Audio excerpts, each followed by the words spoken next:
Baik, kemudian yang kedua wa iqamis shalah. Jar Nabi mendirikan, menegakkan salat.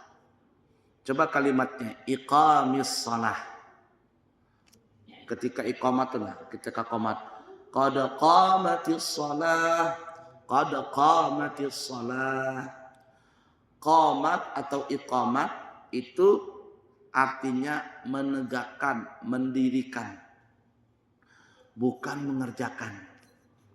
Kenapa Nabi Muhammad mengatakan iqamis shalah, bukan if'alis shalah. Begitu juga Allah berfirman dalam Al-Quran, wa aqimus salata wa atuz zakata. Dirikanlah, tegakkanlah salat dan bayarlah zakat. Kenapa Allah tidak mengatakan if'alus shalah, kerjakanlah salat? Karena menegakkan, mendirikan dengan mengerjakan itu berbeda. Berbedanya di mana? Kalau menegakkan, mendirikan itu pasti mengerjakan. Tapi kalau mengerjakan belum tentu menegakkan sholat. Berapa banyak orang yang sholat tapi suka berbuat maksiat? Banyak nggak? Orang sholat tapi berbuat maksiat. Sholat di masjid, tapi setelah pulang dari masjid ngambil sendal orang. Saya berapa kali sendal hilang itu di masjid. Termasuk di masjid ini kayaknya pernah juga sendal hilang. Berapa kali ya? 3 kali.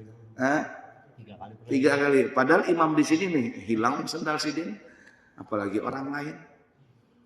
Sepatu saya juga pernah itu. Mungkin yang mencuri ini mengamalkan isi ceramah Pak Kiai. Kata Pak Kiai, ambil yang baik, tinggalkan yang buruk. berangkat ke masjid pakai sendal jepit, pulang pakai sepatu. Ya katanya mengamalkan isi ceramah, ambil yang baik, tinggalkan yang buruk. Berangkat pakai sendal jepit, buruk itu, buliknya pakai sepatu, baik. Itu salah penafsiran namanya. Nah, jadi beda mendirikan dengan mengerjakan. Kalau mengerjakan itu belum tentu mendirikan, belum tentu menegakkan. Tapi kalau menegakkan sudah pasti mengerjakan. Di mana tandanya? Tandanya adalah kalau orang itu benar menegakkan sholat, maka setelah sholat akan tercermin dalam hidup dan kehidupannya. Innas sholata tanha 'anil fahsya'i wal munkar. Sesungguhnya sholat itu akan mencegah daripada perbuatan keji dan perbuatan mungkar.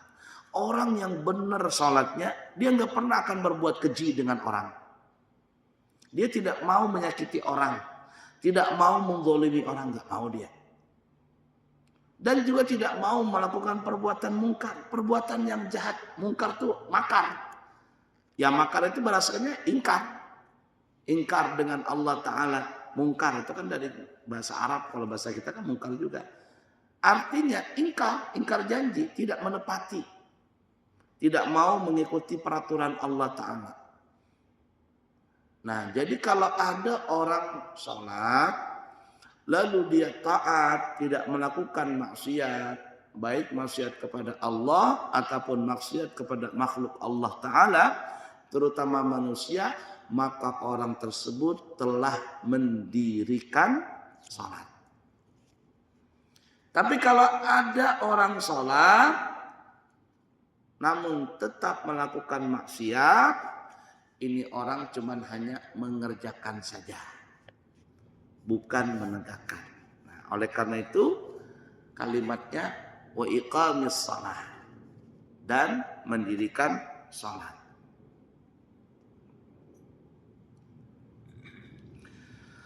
Kemudian wa ita'iz zakah.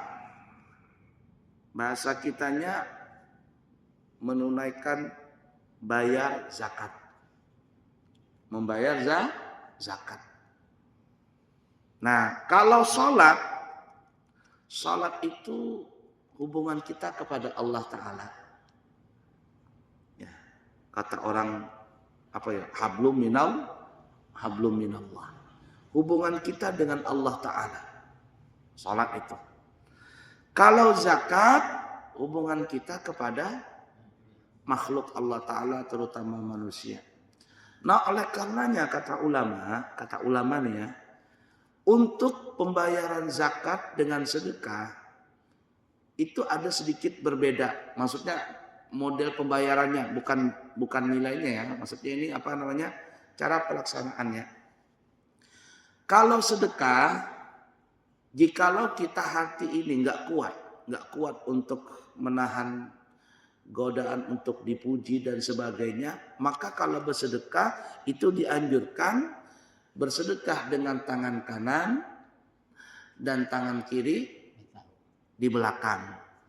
Itu istilah saja, majas. Maksudnya kalau bersedekah itu tidak kuat iman, takut nanti ria dan sebagainya, maka kalau sedekah itu sebaiknya diam-diam. Tapi kalau seandainya kita punya hati kuat, artinya mau orang puji mau apa, no problem. Kita nggak perlu pujian, nggak perlu juga cacian. Artinya sudah biasa, kita memang sudah biasa sedekah kok. Nah, mau kita pamerkan sedekah itu atau kita sembunyikan itu tidak ada masalah.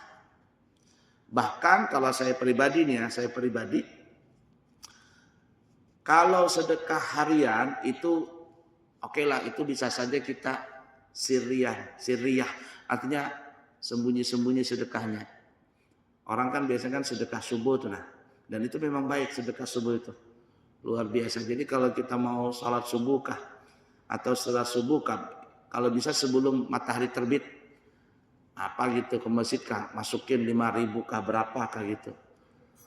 Nah, kalau sedekah itu oke lah kita sembunyi-sembunyi, artinya biar nggak ada yang tahu, nggak ada masalah juga. Tapi kalau sedekah ini besar nilainya dan kita ini ingin memberitahukan sedekah kita ini untuk apa? Satu, supaya tidak ada penyelewengan dari sedekah itu. Artinya umpamanya di masjid lagi pembangunan atau yang terbaru apa umpama beli sejadah umpama. Ini baru ke sejadahnya? Lumayan aja. Sudah berapa bulan? Anggaplah beli sejadah begitu kan ya. Semeternya umpama berapa? 600.000 umpama. 600.000. Kalau saya pribadi jangan menulis hamba Allah. Jadi kalau ada orang mau nyumbang, jangan tulis hamba Allah. Tulis saja nama. Haji Fulan, semeter 600.000. Haji Fulan bin Fulan 3 meter sekian ratus ribu, sekian juta sekian umpama. Sebutin aja. Kenapa? Supaya menghilangkan suudzon di antara semua orang. Karena bayangkan kalau seandainya orang yang menyumbang hamba Allah. Umpama 10 orang hamba Allah. Di 10 orang ini umpama ada yang 300, ada yang 600, ada yang sejuta berapa? 900 bla bla bla dan seterusnya. 10 orang hamba Allah. Nah, lalu yang hamba Allah ini ada yang menyumbang umpama ada yang 300, ada yang 600 seterusnya. Karena hamba Allah semuanya, mereka ini nggak tahu siapa yang nyumbang 300, siapa yang nyumbang 1.000, yang sejuta. Bisa jadi aku kan sejuta, tapi di situ tulisannya 1 orang. Padahal yang nyumbang sejuta ada dua orang. Yang 2 orang ini ditulis 1 orang yang sejuta, yang orang kedua ditulis umpama 900.000. Hilang 100.000 dimasukin begini. Mantap. Yang orang pertama menyangka yang 1 juta itu hamba Allah, itulah aku. Orang yang kedua mengatakan yang 1 juta itu orang pertama itu adalah aku. Padahal sudah ditelep ini sama yang pencari sumbangan ini. Dan itu sering terjadi. Nah, oleh karena itu sebutin aja nama. Kalau seandainya disebutin nama, umpama Haji Fulan nyumbangnya 1 juta. Tertulis 900.000. Yang nyumbang ini akan bertanya, nah saya kemarin nyumbang 1 juta, kenapa tulisannya 900.000? Datangin panitia. Pak, saya nyumbang 1 juta lah kemarin itu, kenapa 900.000? Ria kah ini? Enggak, bukan ria. Untuk menjaga supaya tidak ada sesuatu yang tidak diinginkan. Duit ini kata orang Bahari, bahantu. Bahantu. Jangankan orang awam. Kiai aja kalau kena duit, hilang sorbannya. Hilang sorban. Ya, ngeri. Apalagi pejabat-pejabat. Jadi berat. Duit ini berat. Ngeri. Jadi tulis nama orang itu. Siapa namanya?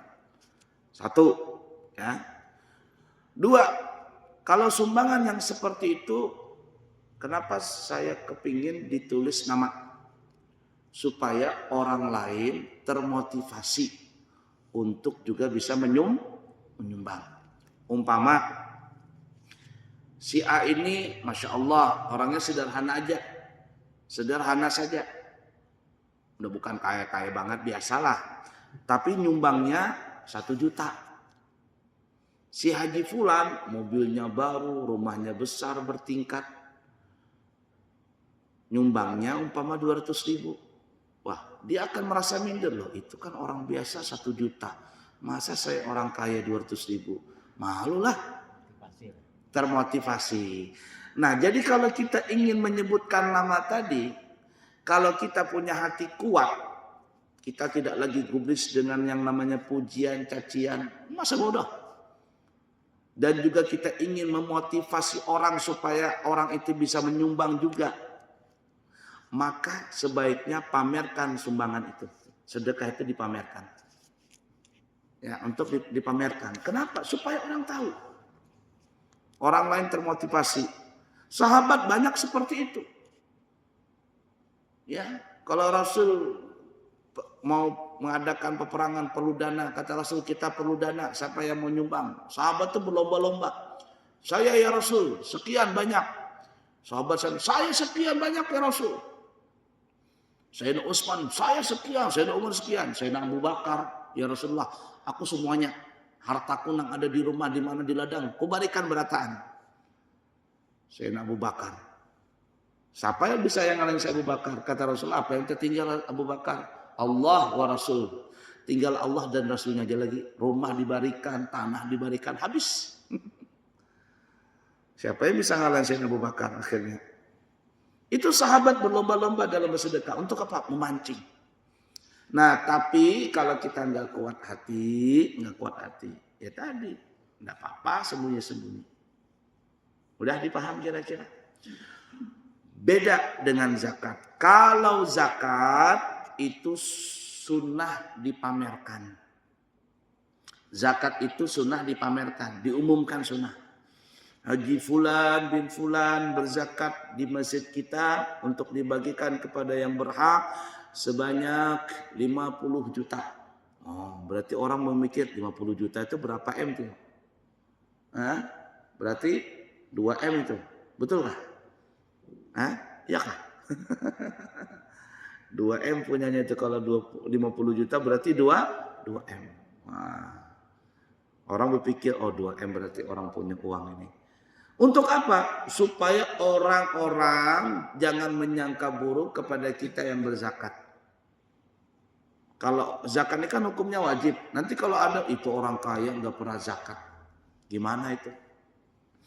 Ini ada satu masjid di komplek perumahan. Saya tidak sebutkan kompleknya. Itu orang-orang berduit. Tapi masjid itu zakatnya sedikit. Mau dibagikan ke fakir miskin, tetangga-tetangga sedikit. Kemana orang kaya itu? Karena orang kaya berzakatnya keluar semua. Makanya waktu Pak Imdad menjadi apa namanya ini? Wali kota di Balikpapan zaman dulu. Beliau menyinggung. Katanya coba orang-orang yang datang di Balikpapan ini. Nggak etis lah kalian tinggal di Balikpapan. Cari rezeki di Balikpapan. Kan itu kan ya? Berumah di Balikpapan. Makan minum di Balikpapan, Bekami Bahira itu tambahan aja, tambahan saya itu. Bekami Bahira di Balikpapan, membuat anak di Balikpapan ketika berzakat keluar dari Balikpapan, dibawa ke kampung duit zakatnya. Itu kan aneh seperti itu. Jadi jangan begitu, ada begitu gitu. Satu komplek dikitnya dapat zakat. Kemana orang-orang ini zakat? Nah, akhirnya orang-orang yang lain ini menyangka, oh jangan-jangan nggak zakat nih orang nih, nggak zakat ini. Suudzon jadinya. Jangan salahkan orang kalau orang bersuudzon dengan kita, karena kita sendiri yang bikin ulah. Nah, jadi zakat itu memang dianjurkan untuk dipamerkan. Kalau sedekah sunat untuk disembunyikan. Tapi kalau kita kuat hati, apalagi ingin memotivasi orang, mengajak orang secara hal, maka pamerkan sedekah itu supaya orang juga bisa mengikuti kita.